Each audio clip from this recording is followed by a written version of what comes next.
Hola hermanos, amigos, ¿qué tal? ¿Cómo estáis? En primer lugar, daros las gracias por todo el apoyo.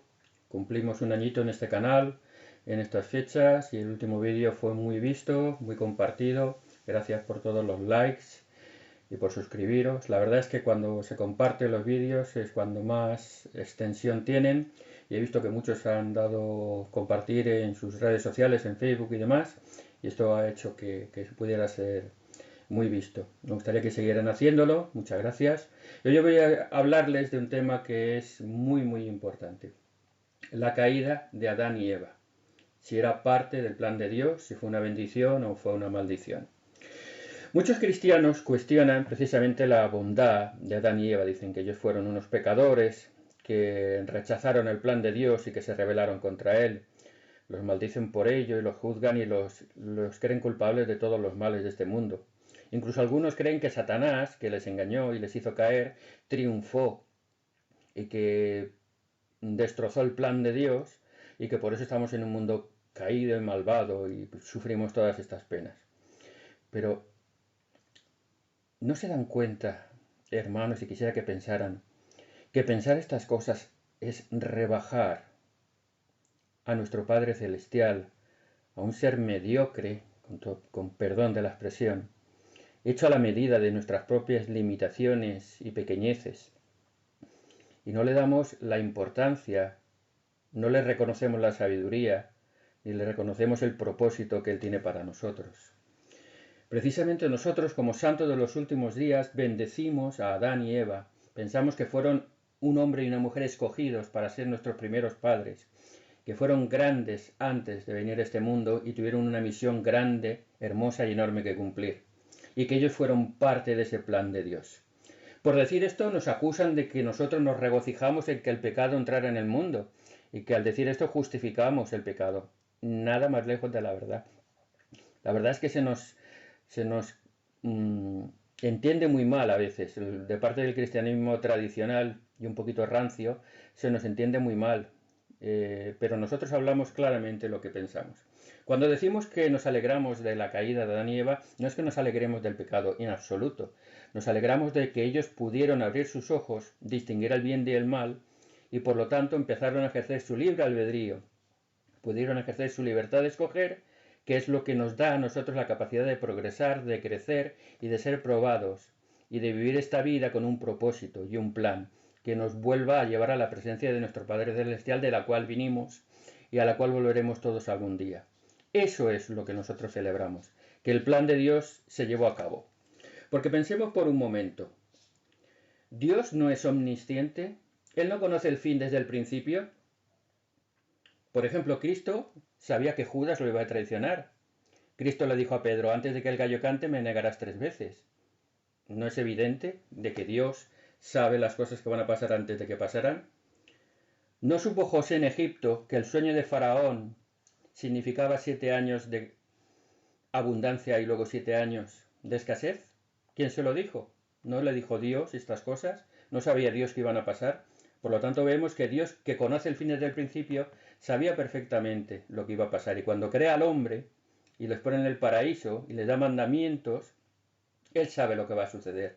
Y por lo tanto está en su sabiduría que las cosas pasaran como pasaran y que tuvieran que desarrollarse de la manera que tenían que desarrollarse.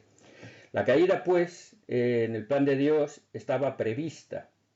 No digamos que fue obligatoria, eso sería otro tema, pero que estaba prevista. Y para Dios no fue ninguna sorpresa que Adán cayera o Eva fuera engañada, ni que Satanás intentara frustrar los planes del Señor, porque cuántas veces el Señor ha utilizado a Satanás, que él se cree muy listo, para cumplir sus propósitos. Podríamos poner 1000 ejemplos, pero no lo vamos a hacer ahora. Lo que está claro es que ese principio de que Dios conoce todas las cosas y que la sabiduría de Dios está por encima de la sabiduría del demonio y de cualquiera de los hombres, es parte importante para comprender que la caída de Adán no fue algo sorprendente ni inesperado, sino que era parte del plan de nuestro Padre Celestial. Ese sería el primer punto muy importante. El segundo es tan importante como este, y es que Adán y Eva en realidad no pecaron. ¿Por qué no pecaron? Porque ellos no distinguían el bien del mal. Y una persona que no es capaz de distinguir el bien del mal no puede pecar. Pero sí transgredieron o desobedecieron las leyes que el Señor les mandó y por lo cual tuvieron unas consecuencias. Pero no fue en sí mismo un pecado porque todavía no había entrado el pecado en el mundo. Es a partir de la caída cuando entra el conocimiento del pecado. Veamos algunos puntos interesantes de Adán y Eva. Adán y Eva fueron creados como adultos, ¿no? Pero eran inocentes como niños. De hecho, dice la Escritura que estaban desnudos y no se avergonzaban, como cualquier niño que los pongas en la playa desnudos y juegan sin ningún vergüenza y sin ninguna atracción y sin ningún sentido mundano. Ellos no distinguían el bien del mal, puesto que no habían participado del árbol, que era el de la ciencia del bien y del mal. Por lo tanto, no eran responsables 100% de sus actos. Pongamos un ejemplo, un niño de 6-7 años, un niño inteligente, listo, decidido, autosuficiente, pero no es capaz de distinguir las consecuencias de sus hechos, por lo tanto no es responsable. Todavía no tiene el juicio y la capacidad para valorar las consecuencias de sus hechos. Es como si le damos una bolsa de chucherías, de dulces, y le decimos, cómete solo 2, que si te comes más te van a sentar mal. Normalmente se comerá la bolsa entera, ¿no? Porque no es capaz de valorar que le pueden sentar mal o que le perjudican su salud. Pues esa es la manera en la que fueron creados Adán y Eva. Eran inocentes completamente. Y ellos durante muchísimo tiempo fueron fieles a esos mandamientos. El Señor le dio 2 mandamientos: que se multiplicaran y que no comieran del fruto. Y durante mucho tiempo, que ahora luego lo vamos a ver, durante cientos de años, fueron fieles a esos mandamientos. Pero ahí interviene Satanás, que les engaña y les dice, como siempre, una media verdad. El día que comas del fruto, se abrirán tus ojos y serás como Dios. Y no vas a morir. Ese fue el engaño, porque lo otro era verdad. Y Eva, ponderando estas cosas, supongo que pensando, porque aunque era inocente, era una persona inteligente, y así podemos verlo, y así lo han sentido algunos profetas, con su inteligencia. Las mujeres para eso son mucho más sensibles y son mucho más intuitivas, por decirlo de alguna manera, pues percibió de que esto era así. Y comió del fruto y hizo comer a Adán. Y ambos pecaron. A partir de ese momento empezaron a distinguir el bien del mal. Muchos dicen que Eva era soberbia, era rebelde, que quería ser como Dios y que por eso comió del fruto.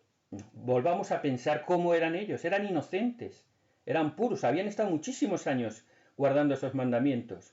Incluso el de multiplicarse dirían, ¿y esto qué es? ¿Cómo se hace? Si no tenían atracción sexual porque estaban desnudos y no se avergonzaban. Y quizá, ponderando todas estas cosas, Eva, motivada por la tentación, comió del fruto y cayó. Pero no demostró rebeldía ni soberbia. A ver, un niño, ¿qué quiere ser? ¿Como su padre? ¿Como su madre? ¿O no? ¿Eso es soberbia? ¿Eso es rebeldía? Al contrario, eso es admiración. Cuando Satanás le dice, serás como Dios, distinguiendo el bien del mal, dice, pues es verdad, yo quiero ser como mi padre. Entonces tengamos cuidado de juzgar a Eva, que se le juzga muy mal por todo ello. Todo eso ha causado muchísimas controversias. Estamos juzgando a Adán y Eva en unas circunstancias diferentes, en un momento diferente, bajo unas premisas completamente diferentes y ajenas a nosotros. Y no nos damos cuenta de lo que significan, del simbolismo que tiene el relato del Génesis y de lo que significa. Yo siempre saben que como santo de los últimos días tenemos la Biblia, el libro de Mormón, Doctrina y Convenios, pero en este canal solo uso la Biblia para demostrarles con la Biblia de que las doctrinas de los santos de los últimos días son bíblicas. Pero me voy a tomar la licencia esta vez de leerles unos versículos del libro de Mormón que lo explican maravillosamente, que para eso está el libro de Mormón, precisamente. Dicen, ¿para qué queremos el libro de Mormón si tenemos la Biblia?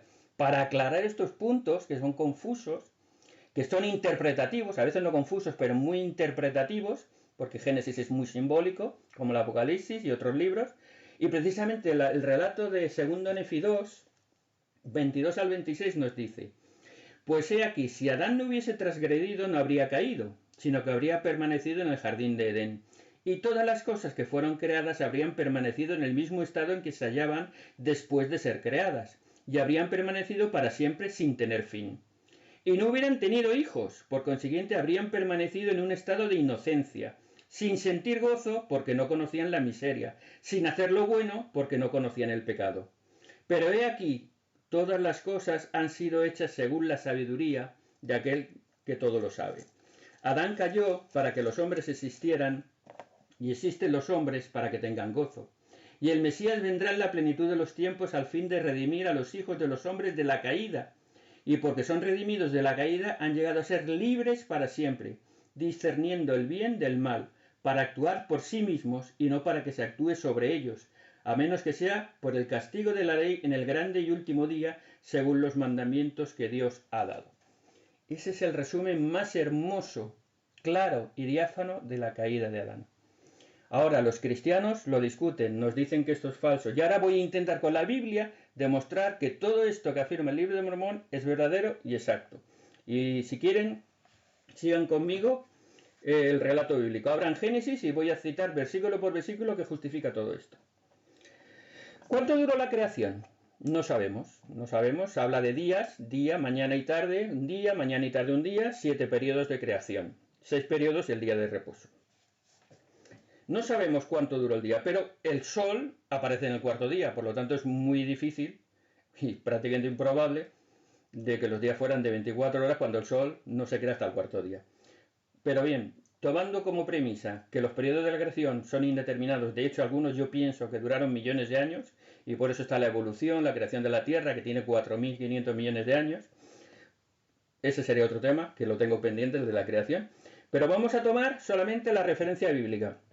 Segunda de Pedro 3:8 dice Pedro que para Dios un día son 1000 años y 1000 años es como un día. Vamos a tomar como referencia que cada periodo de creación como mínimo era de 1000 años. Y alguno puede decir, bueno, pero eso lo dice Pedro, no lo dice Génesis. Vamos a ver, porque si unimos lo que dice Pedro con el Génesis veremos que coincide perfectamente. Cuando Adán fue creado, le dijo, no comas de este fruto porque el día que de él comieres, de seguro morirás. Génesis 2:17. El día que de él comieres, morirás. Pero no dice que el día que comió el fruto de 24 horas murió, sino que según Génesis 5:5, Adán vivió 930 años. Es decir, que murió 930 años después de participar del fruto. Que coincide, porque si un día son 1000 años, y Adán vivió en 930, no llegó a rebasar el primer día de vida. Por lo tanto, el día que comió del fruto, murió. Murió 930 años después, no llegó a los 1000 años. Con lo cual concuerda Pedro con el Génesis. Por lo tanto, vemos que como mínimo un año de periodo creativo eran como, o sea, un día era como 1000 años. Sabemos que fueron creados en el sexto día. Y luego el séptimo día fue de reposo. Por lo tal, tenemos que fue parte del sexto día, que no sabemos cuánto, más los 1000 años del séptimo día de reposo. Por lo menos estuvieron 1000 y pico de años viviendo después de ser creados, después de recibir el mandamiento de multiplicarse y de no comer del fruto. En Génesis 1:28 leemos que le dio el mandamiento de que se multiplicaran. Y en Génesis 2:25 volvemos a ver que estaban desnudos y no se avergonzaban, no tenían ninguna atracción ni ningún impulso sexual. De hecho, en Génesis 2:23, cuando Eva es creada, ¿cómo la llama Adán? La llama varona porque del varón fue tomada. Esto es un hecho muy significativo y no se lo olviden. Con lo cual vemos que Adán y Eva fueron creados en el sexto día, que les dio el mandamiento de multiplicarse y que les dio mandamiento de no participar del fruto y estuvieron por lo menos 1000 y pico de años sin mantener relaciones. Por lo tanto, si hubieran estado en el jardín del Edén para siempre sin comer del fruto, como dice el libro de Mormón, no hubiéramos nacido los demás y no hubiera desarrollado el plan de salvación. De hecho, fíjense, pongan a dos jóvenes desnudos en un jardín maravilloso y mándenle multiplicarse. ¿Y cuánto tardarán? Muy poquito, ¿verdad? Sin embargo, ellos más de 1000 años, pero como eran inocentes o no tenían ese impulso, no tuvieron relaciones hasta después de participar del fruto. Y ahora vamos a verlo. Tras comer del fruto, abren los ojos, ven que están desnudos y ya se avergüenzan, ya se hacen hojas de higuera para taparse. Ya empezaron a tener ese impulso. Y fíjense, en el Génesis 3:20, después de la caída, después de abrir los ojos, Adán le cambia el nombre a Eva y le dice, bueno, le cambia el nombre de varona a Eva. Le dice, ahora tu nombre se llamará Eva, que significa la madre de todos los vivientes. Es decir, que a partir de ese momento ellos empezaron a tener relaciones, como lo dice Génesis 4:1, que después de esto Adán conoció a su mujer y tuvieron hijos e hijas. Así es que vemos perfectamente que el Génesis concuerda con la relación que hemos visto en el libro de Mormón, que si no hubiera caído, nosotros no hubiéramos existido, nosotros no hubiéramos sido creados. Además, piensen que Adán y Eva después de esto fueron fieles. La Biblia habla muy poquito de ellos, pero ellos crearon a Caín, a Abel, a Set y a todos los demás hijos en justicia. Enseñaron a sus hijos hasta varias generaciones, hasta la muerte de ellos. Por lo tanto, vemos que tenían un papel muy importante en el plan del Señor.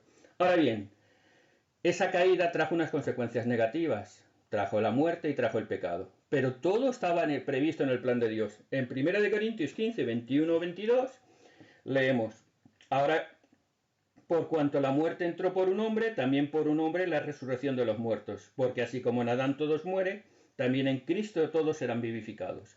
Vemos perfectamente que la consecuencia negativa de la caída de Adán las cumplió, las cubrió y las quitó la expiación de Jesucristo, que nos libra de la muerte física por medio de la resurrección y nos libra de la muerte espiritual por medio de la promesa de vida eterna si somos fieles. Y para que vean que no hay ninguna duda, en Apocalipsis 13:8 nos dicen que los nombres de los justos estaban escritos en el libro de la vida del Cordero que fue inmolado desde el principio del mundo. Es decir, que Jesucristo, como Cordero propiciatorio, como expiación por nuestros pecados, ya desde la fundación del mundo estaba inmolado, estaba preparado, estaba dispuesto. Es decir, que no fue un hecho aislado ni sorpresivo. Todo esto coincide con lo que les he dicho, con la narración del libro de Mormón, que es muy clarita, muy precisa y muy preciosa. Y solo quiero terminar con mi testimonio. Dios nos ama, tiene un plan. Adán y Eva fueron un hombre y una mujer grandísimos, que cometieron un error, pero que Dios lo tenía previsto y que era necesario para que todos existiéramos, para que todos naciéramos, para que todos pudiéramos vivir en esta tierra, recibiéramos un cuerpo y pudiéramos ser probados, ejercer la fe, disfrutar de la vida hermosa que tenemos, con sus dolores, sus pesares, sus alegrías y sus bondades. No hay nada más hermoso que vivir esta vida. No hay nada más hermoso que disfrutar de la amistad de los hermanos, de la familia, tener hijos, tener nietos. Ahora que soy abuelo es un gozo. Si pensaba que tener hijos era maravilloso, tener nietos es una gozada. Y hay cosas muy bonitas, hay mucho sufrimiento, hay mucho dolor. Ahora estamos pasando mucho dolor. Pero eso también nos ayuda a acercarnos más a las cosas importantes, a valorar más lo que tenemos, a valorar más la eternidad y darnos cuenta que la vida es breve, pero hermosa, y es solamente un pequeño episodio de la vida de cada uno de nosotros y que estamos construyendo nuestro futuro eterno para volver a la presencia del Señor. Y recuerden las palabras que cita el libro de Mormón: todas las cosas han sido hechas según la sabiduría de aquel que todo lo sabe. Testifico que esto es verdad, que el libro de Mormón es verdadero y que la Biblia son verdaderas. En el nombre de Jesucristo.